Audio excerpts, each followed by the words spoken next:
Purple smoke filled the royal nursery as another expensive vase crashed to the floor. Empress Vala rubbed her temples and watched her twin baby dragons float near the ceiling, their tiny wings beating rapidly as they giggled at the chaos below. The latest babysitter, a highly recommended reptilian nanny named Miss Scales, was backing toward the door, with her once green skin now bright purple from embarrassment and fear.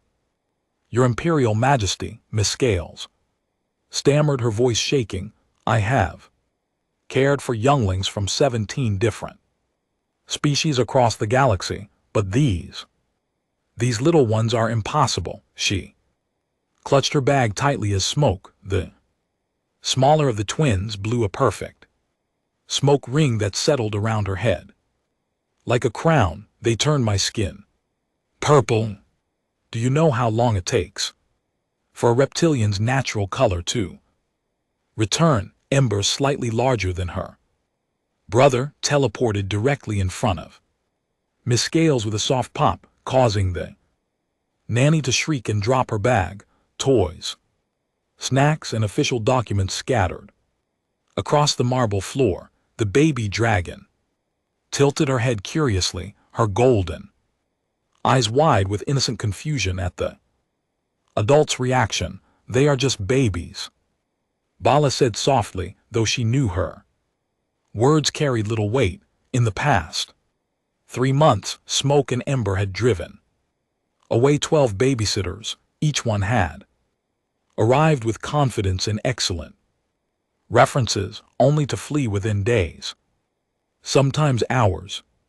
The twin dragons did not mean harm, but their natural abilities combined with their playful nature created chaos wherever they went.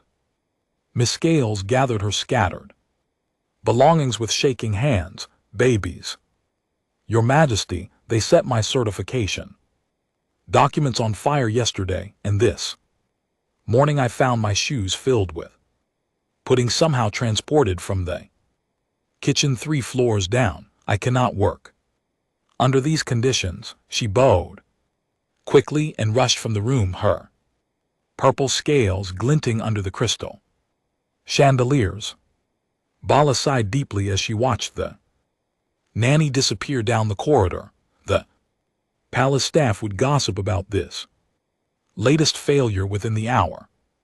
Already, whispers followed her through the halls about the impossible royal children and their mother's inability to control them. Some curators even suggested that the twins were cursed, though Vala knew better. Smoke and Ember were simply bored, lonely, and far too intelligent for their own good. The Emperor's advisor, old Minister Gray, entered the nursery cautiously. He had learned to knock loudly and wait for permission. After Ember once teleported him into a supply closet by accident. "Your Imperial Majesty, perhaps we should consider alternative approaches to this child care situation. What do you suggest?"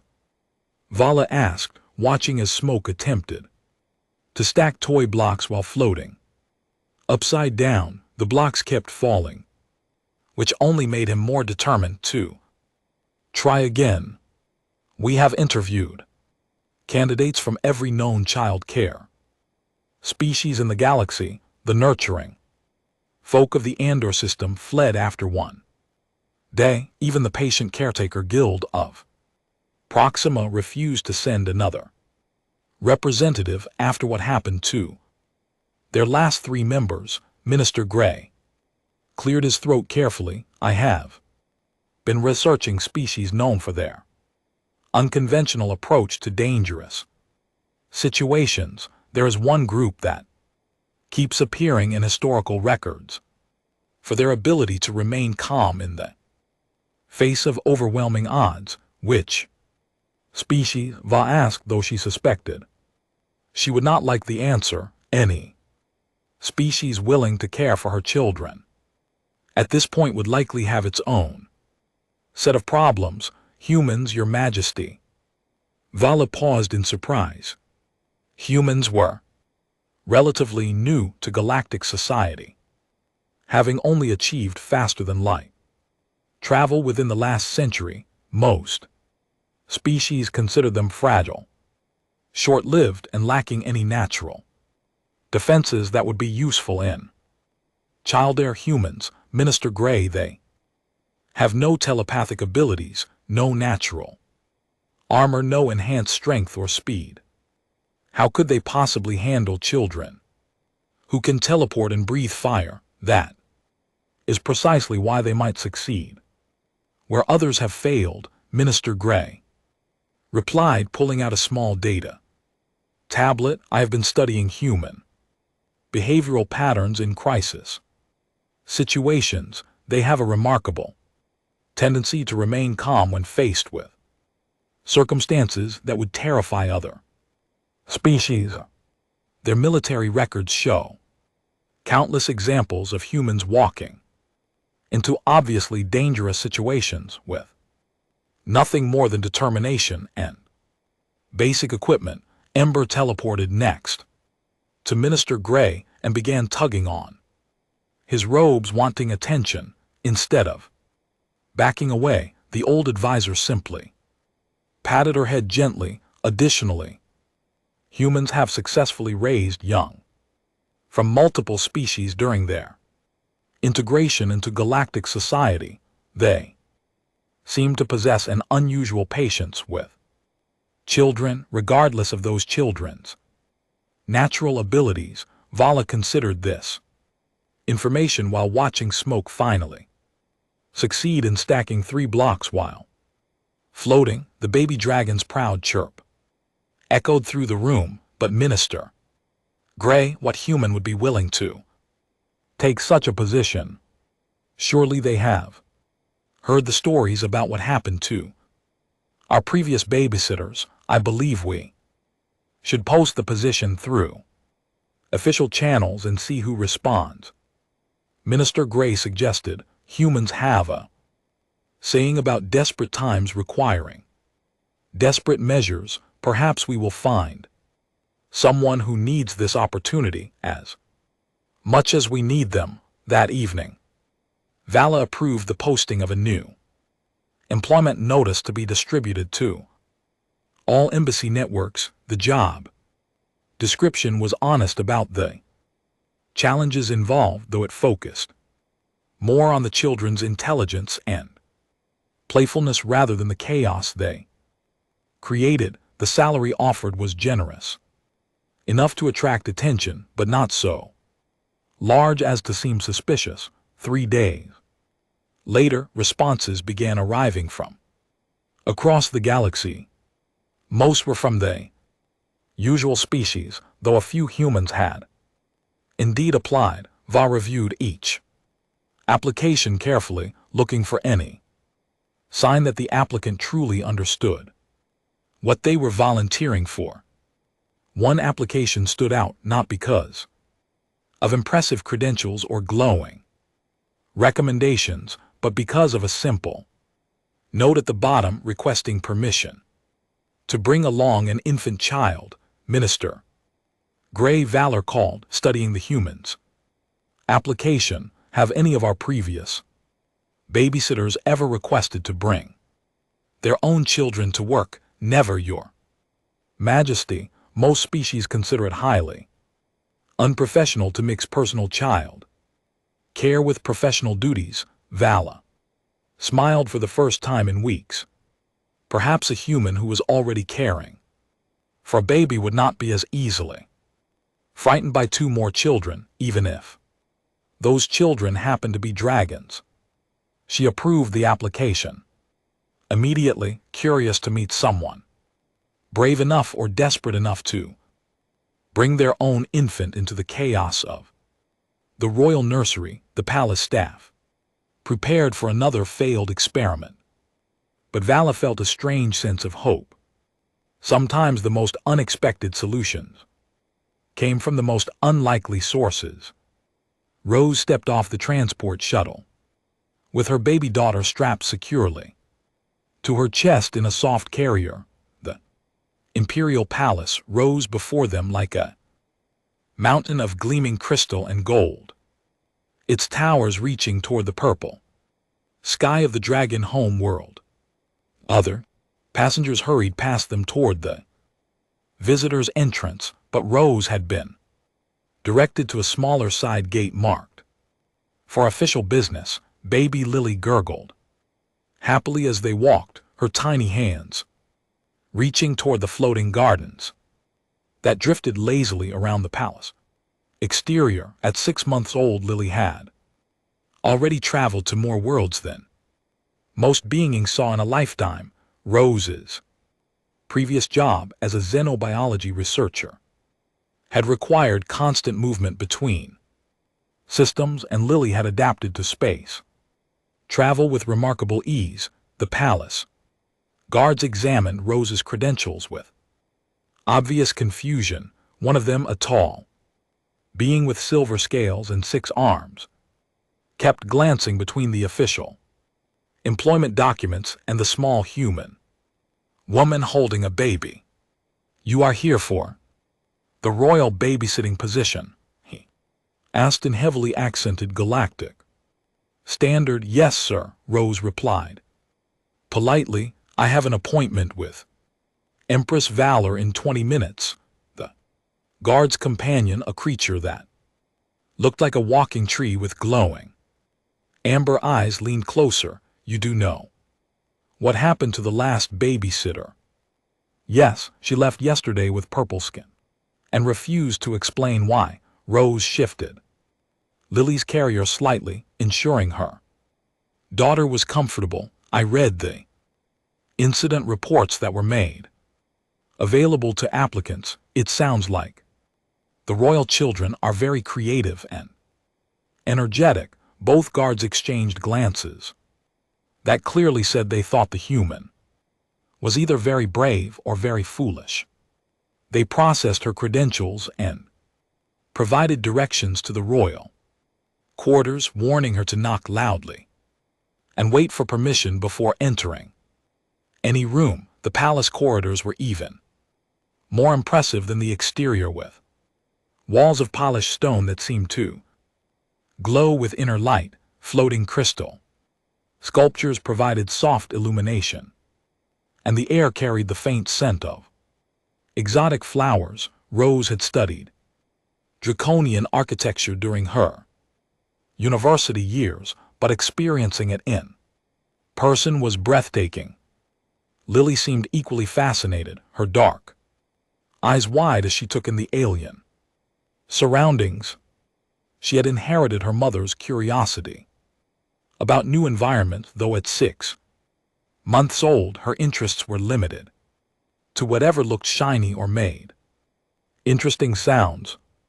Minister Gray met them at the entrance to the royal quarters. The elderly advisor looked surprised by Rose's appearance, clearly having expected someone larger or more intimidating. "Miss Rose Williams, I presume. I am Minister Gray, advisor to the imperial family. Her Imperial Majesty will see you shortly, but first I must ask about your companion. This is my daughter Lily," Rose explained, gently patting the baby's back. "My application included a request for permission to bring her along. I hope that was not a problem." Minister Gray's expression was unreadable. "It is highly unusual, but given the circumstances, perhaps unusual is exactly what we need. Please follow me." They walked through several more corridors before arriving at a pair of massive doors carved with images of dragons in flight. Minister Gray knocked 3 times and waited for a response before opening them. The room beyond was clearly a formal audience chamber with a throne of black marble, surrounded by floating crystals that cast rainbow patterns on the walls. Empress Vala sat on the throne wearing simple robes that somehow made her appear more regal than any elaborate costume could have. She was smaller than Rose had expected, though her golden eyes held the wisdom and weariness of someone who had ruled for decades. Most importantly, she did not look at Rose with the condescending expression that many aliens wore when meeting humans for the first time. "Miss Williams," the Empress said, her voice carrying clearly across the large room, "thank you for coming such a long distance. I understand you are a xenobiology researcher by training." Rose bowed as respectfully as she could while wearing a baby carrier. "Yes, Your Imperial Majesty, I specialized in interspecies communication and child development patterns. I completed my research degree last year." "And what brought you to apply for a child care position? Surely your scientific training would open other opportunities." This was the question Rose had been dreading. The truth was that her research funding had been cut when her project was deemed impractical by the university board. Single mothers with babies were not considered ideal candidates for most scientific positions, especially ones that required extensive travel. The royal babysitting job offered good pay, housing, and the chance to conduct informal behavioral research on one of the galaxy's most intelligent species. I believe that understanding how different species develop and learn can only happen through direct observation and interaction. Rose answered carefully. "Working with your children would provide insights that no laboratory study could match." Empress Val studied Rose for a long moment, then looked down at baby Lily, who was chewing contentedly on a colorful toy. "Your daughter is very quiet. Most human infants I have encountered are much more vocal." "Lily has always been easygoing," Rose said. With a smile, "she seems to enjoy new experiences rather than being frightened by them." "That is good," the Empress replied, though her tone suggested she was thinking of something else. "Miss Williams, I must be completely honest with you about what this position involves. My children are not ordinary babies. They possess natural abilities that can be challenging for caregivers to handle. Are you prepared for situations that might seem impossible or dangerous by human standards?" Rose considered her answer carefully. During her xenobiology studies, she had worked with juvenile beings from dozens of species, including some with telepathic abilities, natural camouflage, and even limited shape-shifting. Every species had unique challenges when it came to child rearing. "Your Imperial Majesty, I have learned that what seems dangerous is often just unfamiliar.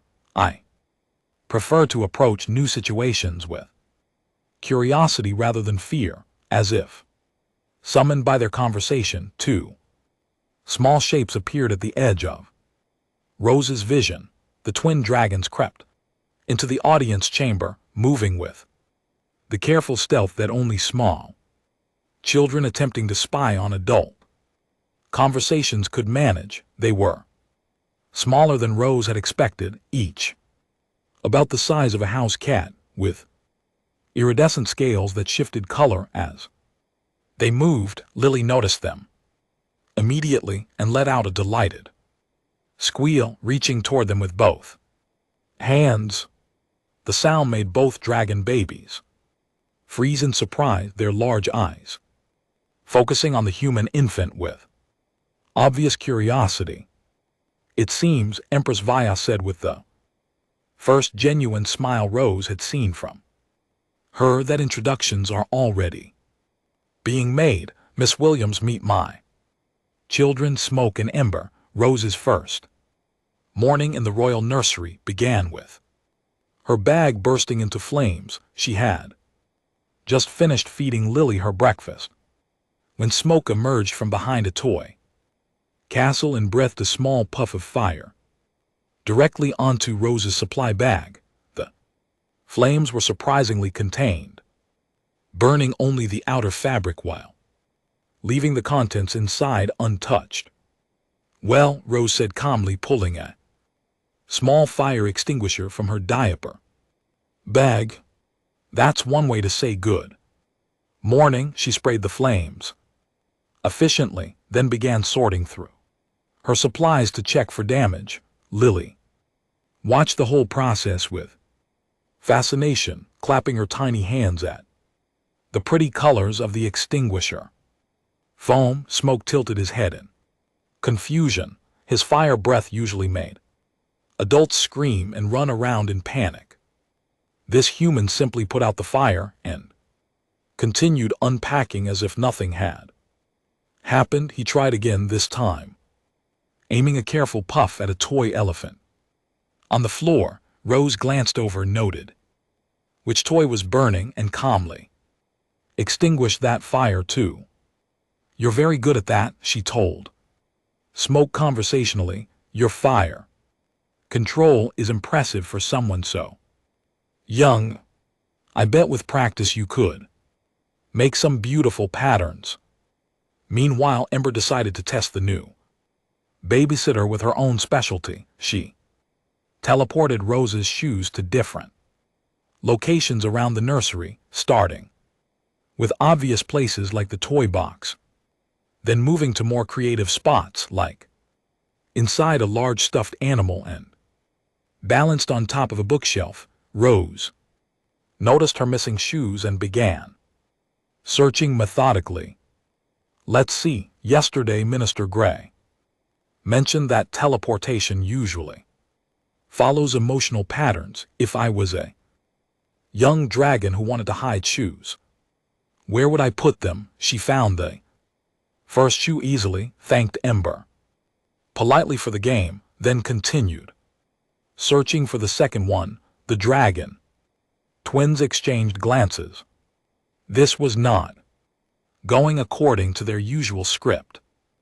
By now, most babysitters were either crying, calling for help, or making angry demands for the chaos to stop. Rose just kept calmly solving each problem as it appeared, occasionally commenting on their technique in a way that sounded almost like praise. Determined to get a proper reaction, both twins decided to escalate their efforts. Smoke took a deep breath and produced his loudest, most terrifying roar. The sound echoed off the nursery walls and would have sent most adults running for the exit. Rose looked up from her shoe search, located the source of the noise, and nodded approvingly.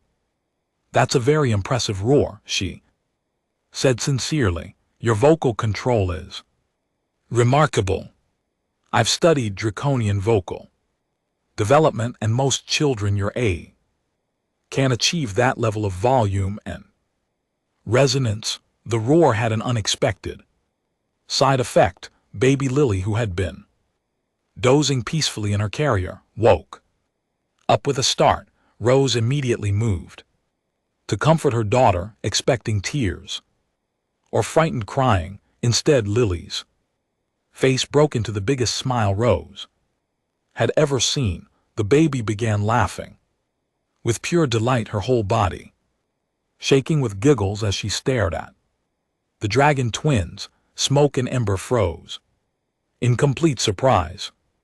In their short lives, their roars had only ever produced fear, anger, or demands for silence. They had never heard laughter in response to their most intimidating sound.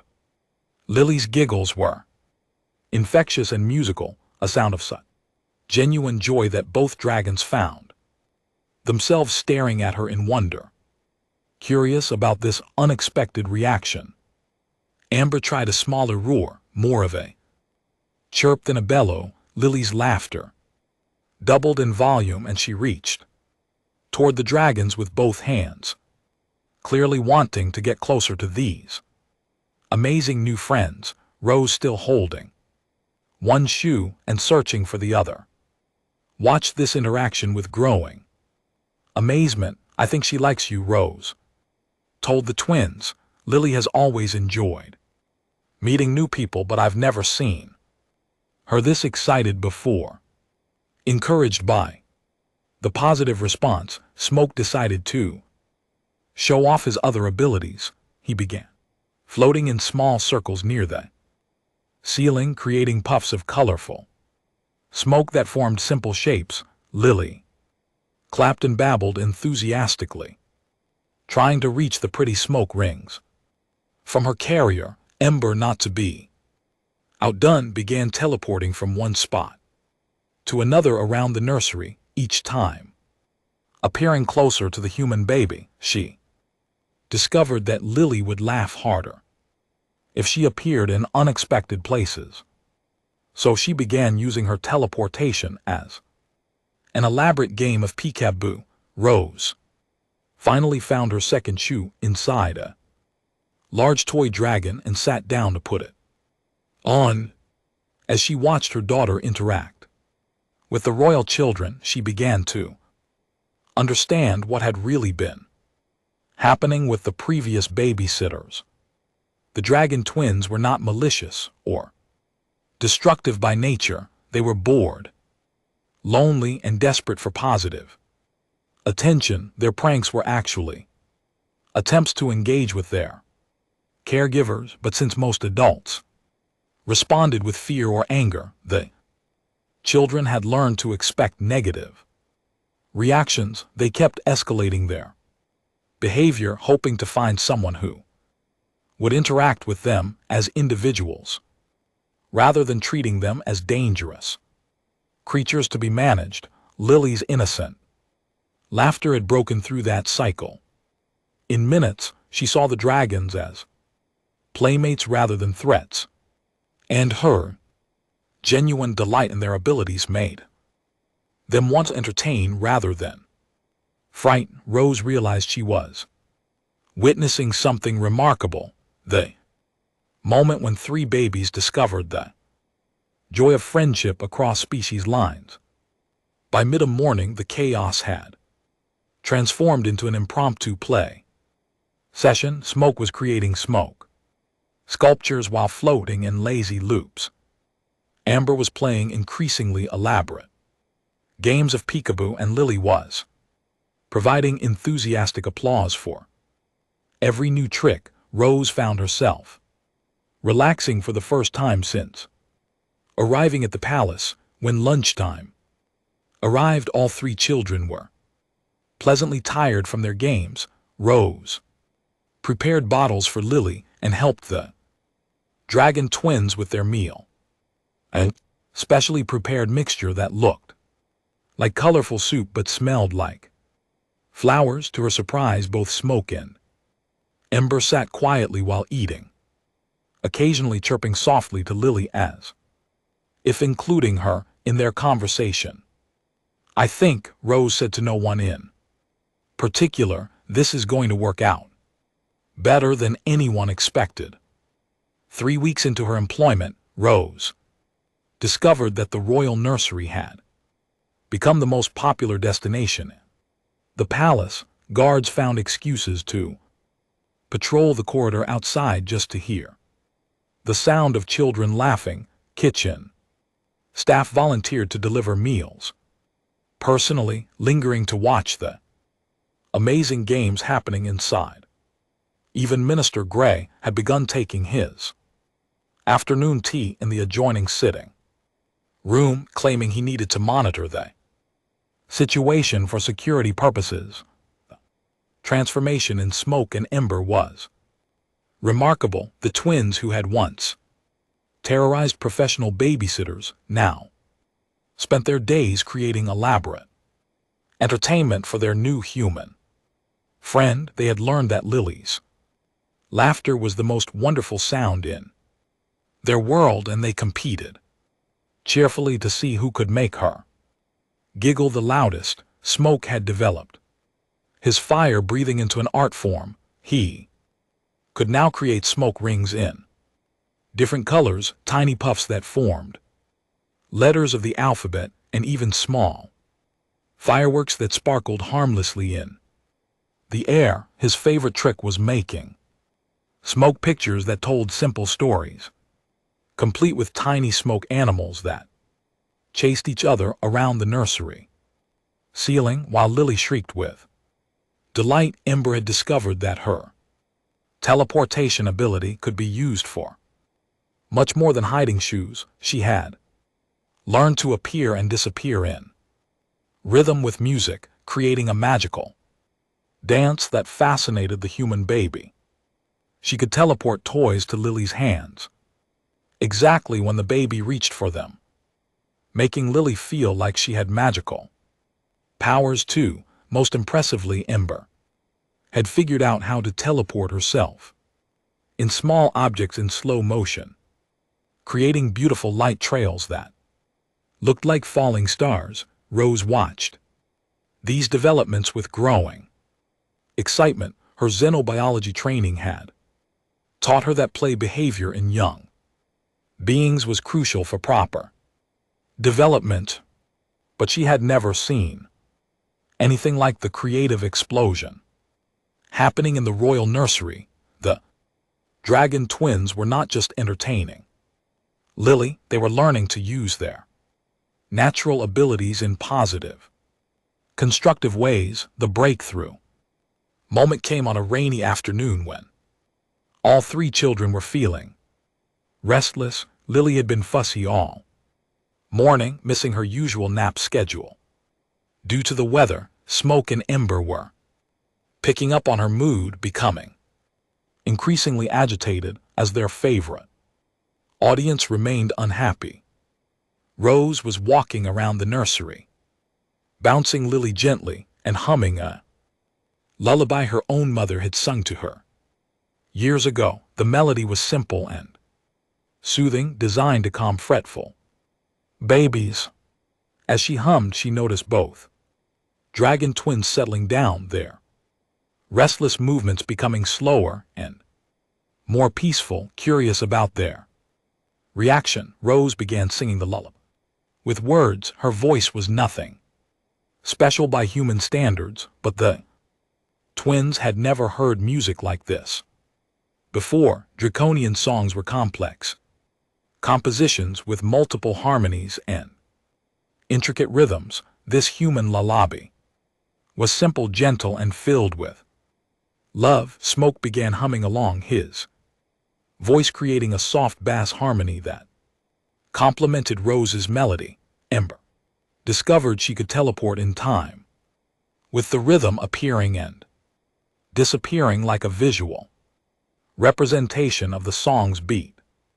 Together, they created something new, a lullaby that combined human emotion with draconian magic. Lily stopped fussing and stared in wonder at her friends. As the song continued, her eyelids grew heavy and she began the slow, peaceful breathing of a baby falling asleep. But instead of ending the song, Smoke and Ember continued their gentle performance, creating a cocoon of music and magic around the sleeping infant. When the lullaby finally ended, all three children were peacefully asleep. Rose stood in the middle of the nursery, hardly believing what she had witnessed.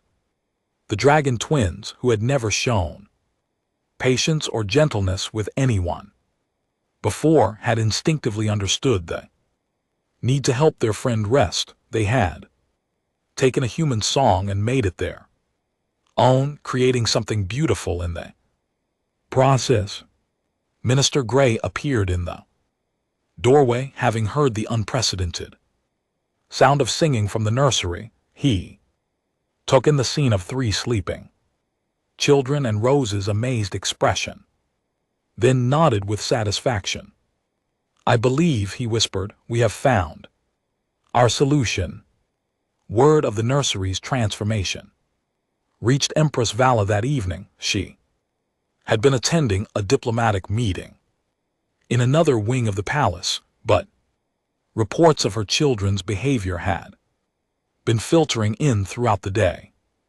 Palace staff described scenes that seemed impossible, the royal twins, playing gently, sharing toys, and actually helping to care for the human baby. When Vala visited the nursery, after dinner she found Rose reading quietly while all three children napped together on a large cushioned mat. Smoke and Amber had positioned themselves protectively on either side of Lily, their wings slightly spread to shelter her from drafts. It was the most peaceful scene Vala had witnessed in the nursery since her children were born. They have never slept so soundly, she told Rose in amazement. Usually, nap time requires at least one of them to be floating near the ceiling, refusing to settle down. Rose smiled, careful not to wake the children. I think they were just lonely. Before, having a friend their own age has made all the difference. They're wonderful children, your imperial majesty. They just needed someone to see their abilities as gifts rather than problems. Over the following days, the changes continued to multiply. The dragon twins began showing consideration for others throughout the palace. They stopped teleporting into restricted areas, kept their fire breathing contained to appropriate spaces, and even began helping with simple tasks like organizing toys and books. Most remarkably, they had learned to regulate their abilities based on their audience. Around palace staff, they remained calm and controlled, but when it was just the three children in Rose, they unleashed their full creativity, turning the nursery into a wonderland of color, light, and music. The sound of children's laughter had become the palace's favorite soundtrack, replacing the nervous whispers and worried conversations that had dominated the royal quarters for months. Smoke and Ember had discovered that being loved was far more satisfying than being feared, and they embraced their new role as big siblings to their human friend with wholehearted enthusiasm. 2 months after Rose's arrival, the royal nursery had become an unofficial research laboratory for interspecies child development. Rose had begun documenting the daily interactions between the three children, creating detailed notes about their games, communication patterns, and the remarkable ways they had learned to accommodate each other's different abilities. The morning routine had evolved into a carefully choreographed dance of friendship. Lily would wake first, as human babies often did, and her soft babbling would gently rouse the dragon twins. Smoke had learned to create warm, colorful smoke clouds that helped everyone wake up gradually, while Ember would teleport small toys within Lily's reach to keep her entertained.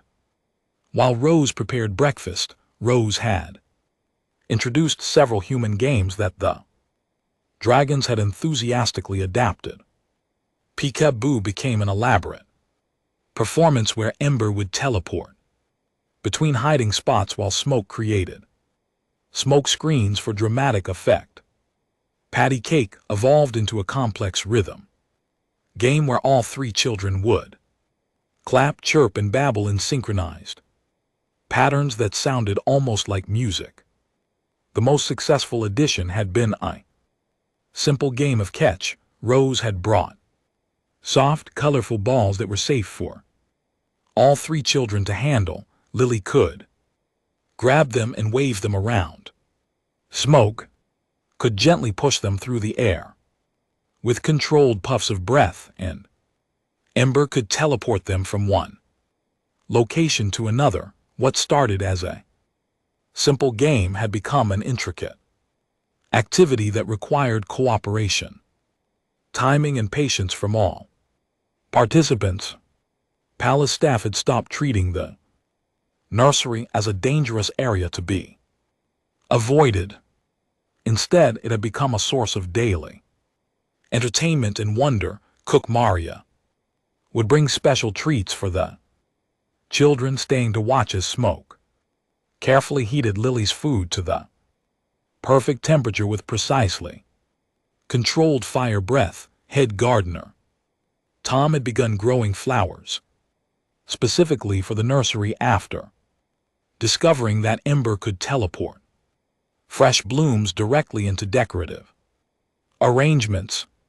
The children's influence had spread beyond their immediate caretakers. Young servants and guards began requesting assignments near the royal quarters, hoping to catch glimpses of the amazing games happening in the nursery. The palace's atmosphere had shifted from nervous tension to cheerful anticipation, as if everyone was waiting to discover what delightful surprise the children would create next. Rose had also noticed significant changes in her own daughter. Lily was developing faster than human babies typically did, likely stimulated by her constant exposure to new experiences and challenges. She was attempting to crawl earlier than expected, motivated by her desire to get closer to her dragon friends.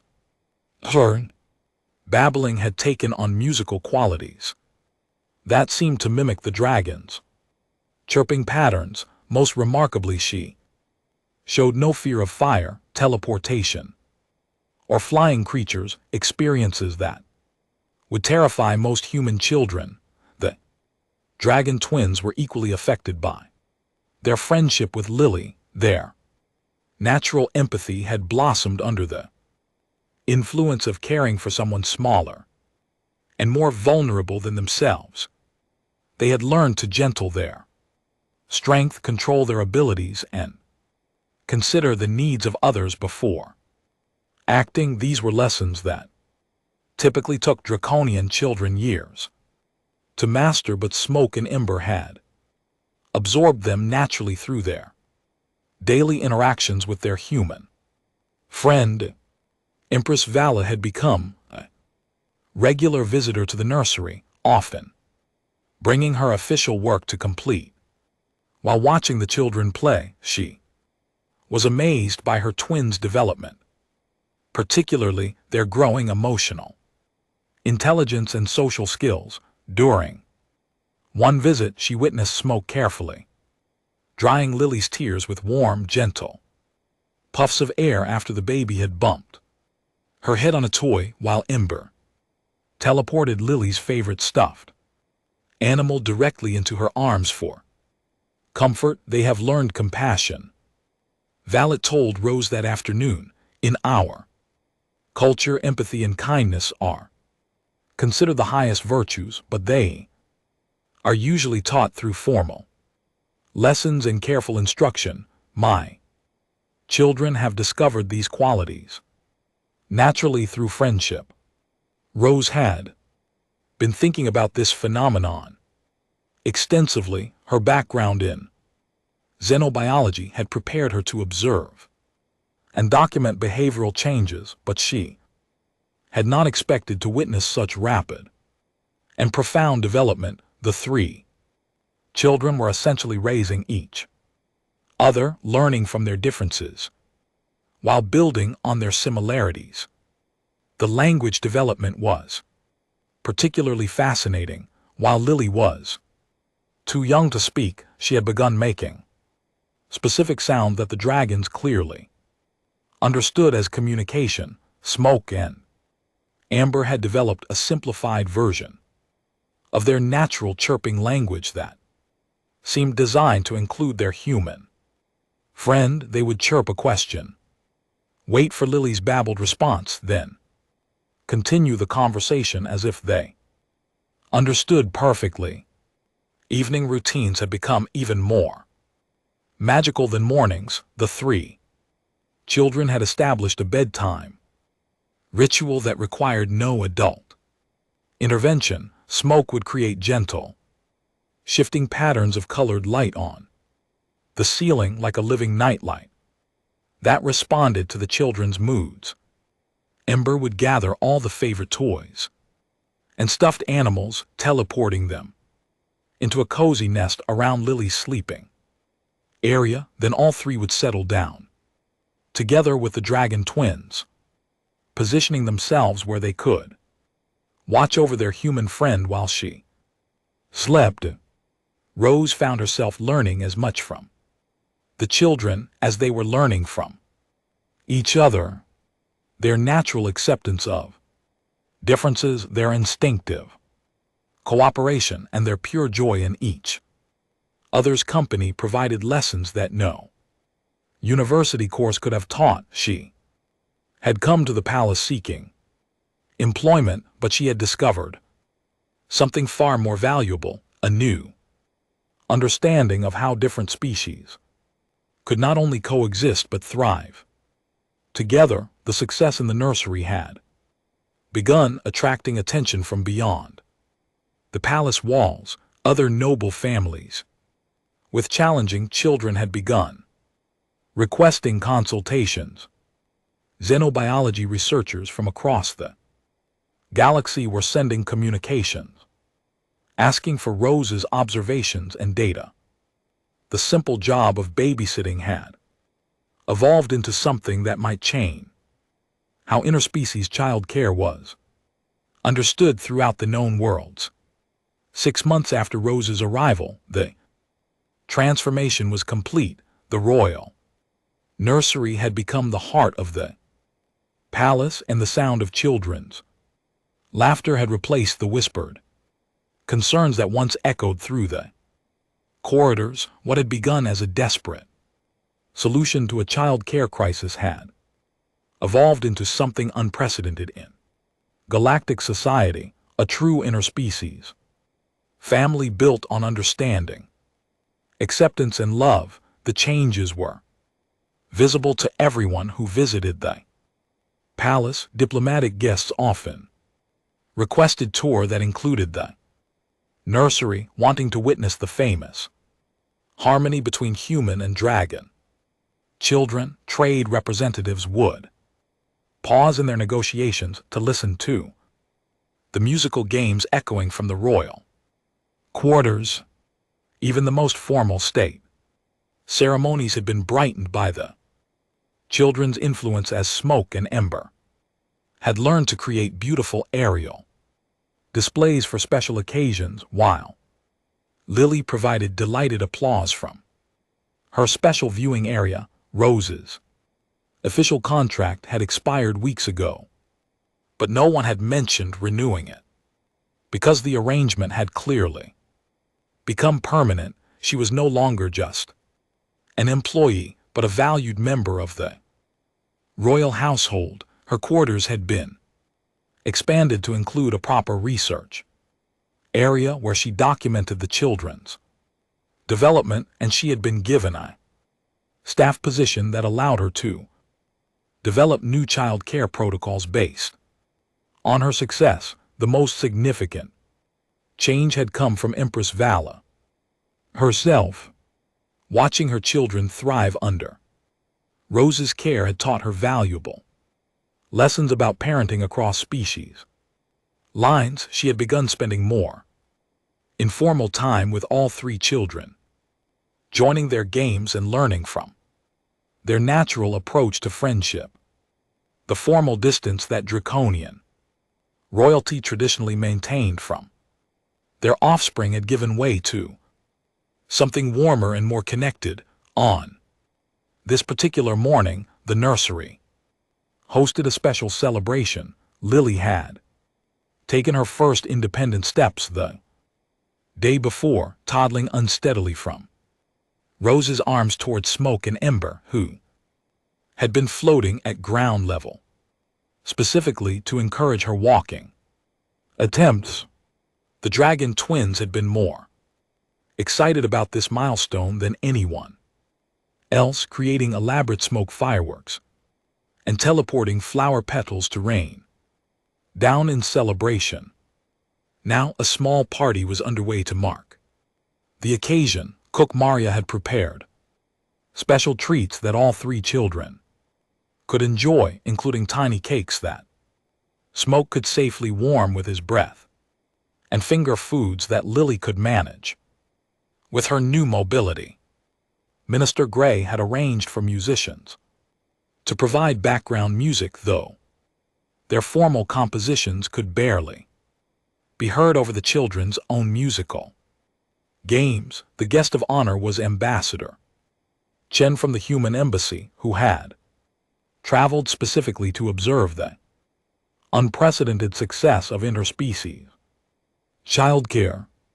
She watched in amazement as Lily toddled confidently between her dragon friends, showing no fear as they flew gentle circles around her or created colorful smoke patterns for her entertainment. I have never seen anything like this, Ambassador Chen told Empress Vala. Human children raised in multi-species environments usually show some weariness or preference for their own kind, but your daughter treats these children as if species differences don't exist. That is because for them those differences truly don't matter, Valor replied, watching as Ember carefully teleported Lily's drop toy back within her reach. They have never known a world where friendship was limited by what species you were born into. Rose bounced baby number 2, for she had recently learned she was expecting again and marveled at how much her life had changed when she had applied for this position. She had been a single mother, struggling to support herself and her daughter. Now she was part of something larger, a family that spanned species and had captured the attention of the entire galaxy. The children had grown beyond their original personalities. Smoke had become the gentle protector, using his abilities to help and comfort others. His fire breathing had evolved into a tool for warming food, creating light, for reading, and producing the beautiful displays that brought joy to everyone around him. Amber had developed into the problem solver, using her teleportation to help with daily tasks and to ensure that everyone had what they needed when they needed it. Lily had become the bridge between worlds, equally comfortable with human customs and dragon games, equally loved by both species. Their influence had spread far beyond the palace walls. Success story had inspired other families to attempt interspecies adoption and child care arrangements. Several universities had established new research programs focused on cross-species child development. Most importantly, a new generation of children was growing up with a fundamentally different understanding of what it meant to be part of a galactic community. As the party continued, Rose found herself in conversation with visitors from across the known worlds, all eager to understand how such harmony had been achieved. The answer was always the same. They had simply treated the children as individuals rather than representatives of their species, focusing on their personalities and needs rather than their abilities or origins. Late that evening, after the guests had departed and the party decorations had been cleared away, the nursery returned to its peaceful routine. The 3 children settled into their usual sleeping arrangement, with Smoke and Ember creating a protective circle around Lily's bed while she clutched her favorite stuffed dragon, her tiny arms. Rose stood in the doorway, watching over the sleeping children and reflecting on the journey that had brought them all together. She had come to the palace seeking a job and had found a family. The dragon twins had gained not just a babysitter, but a sister and a second mother. Lily had grown up with magical friends who would shape her understanding of the universe. And Empress Vala had discovered that love and understanding could overcome any challenge, no matter how impossible it seemed. The future stretched ahead with infinite possibilities. The children would grow up together, learning from each other and creating new traditions that combine the best of all their cultures. Rose's research would help other families build similar bonds across species lines.